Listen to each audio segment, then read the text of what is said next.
Good afternoon. My name is David Olberding. I'm an instructor here for the Mel Sol Golf School located at Tupelo Bay Golf Center. And today is Tuesday, April the 4th. It's Training Aid Tuesday. And what I'm going to bring for a training aid today is a very basic hula hoop that obviously you can buy at Walmart. That's where I buy this. And what I like to do when I teach my students, when I have a situation where whether it be their backswing or downswing is not on the correct path or plane, this is what I call a miniature version of some of these large plastic hoops that you see at driving ranges. So in a miniature version, I can get the idea across to my student as to what we're talking about is the swing plane. So I usually start out again with this hula hoop as a small version, and I tell them that if we were to swing like this, straight back and straight through, this is how a Ferris wheel operates at 90 degrees. Now if it was on the ground, it would be operating at 0 degrees. So none of the golf swings would be at either one of those angles. Now typically for a driver, it would be at approximately 45 degrees. Because of the length of the club, it just so happens in very close proximity to 45 degrees. Now we're talking about the shaft plane, not the shoulder plane.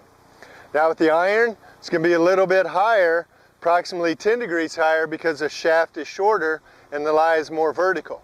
But as an illustration, when I have students that might actually take the club back to the inside, then I show them with the hula hoop that they're actually tilting the hula hoop such as this when they get the club back to the inside.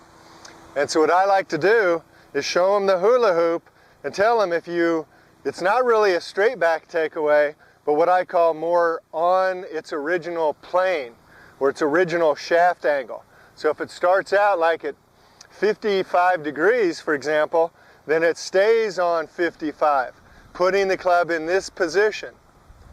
So I find it to be quite helpful that we just say, get it on this angle, this particular angle, and keep it on that angle as you take it away to this first checkpoint. So I use it on the backswing, and then many times I can also use it on the downswing. So a common situation might be to bring it back on its proper plane, but once you get up to the top, starting down improperly from the shoulders first, if the shoulders lead, it throws the club out and over its plane, the club gets steeper, producing an outside to in swing path. So this would illustrate that situation, that the plane got steeper and in a direction known as out to in.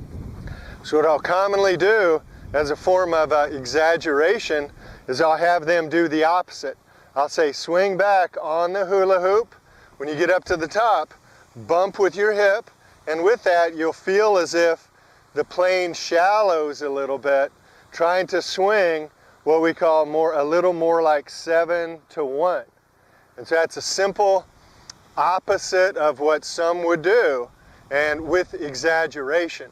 So I'll tell them to do that, come back on plane, bump, shallow, feel as if you swing 7 to 1, do 2 practice swings to that effect. 2 practice swings, 7 to 1. And then when the ball appears, you'll feel as if you're doing the same thing, but the exaggeration will disappear, leaving you with the correct shaft plane into the ball. So it's 2 exaggerations, 1 hit. And this is a great drill to get you on the proper downswing plane. So again, just to wrap it up, just a visual reference that I find to be very helpful in teaching, and many of the students say as well, it's very beneficial for them to get a picture in their mind as to what they want to do in reference to the swing plane. So hopefully this is of benefit to you in your game.